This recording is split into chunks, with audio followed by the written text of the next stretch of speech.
I've been at the verge of quitting this job so many times over this last year. Like, seriously, the situation in the NHS is crapped up. But there's just one thing that keeps stopping me, besides rent, that is.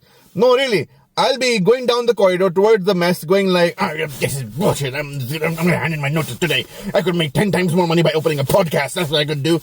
And without fail, there'll be one patient coming down the other side of the corridor. A patient that I had seen the day before, who literally came in on death's door, looking up at the Grim Reaper saying, "Oh, Mr. Grim Reaper, what big sight you have."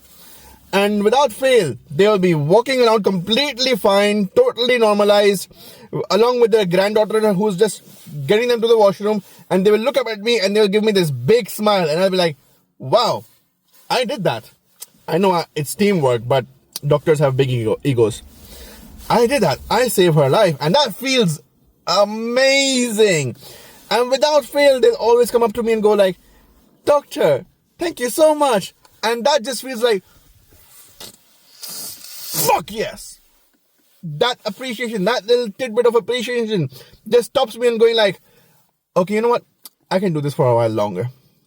That dopamine hit. Whoa. And then, without fail, that little grandma will go like, "And this is my granddaughter. She's single." And I'm like, I'm married and she has a boyfriend of her own. And she'll go like, "Well, it's 2025. Marriage ain't that serious. And the guy she's with is no good for her." I'm like, okay.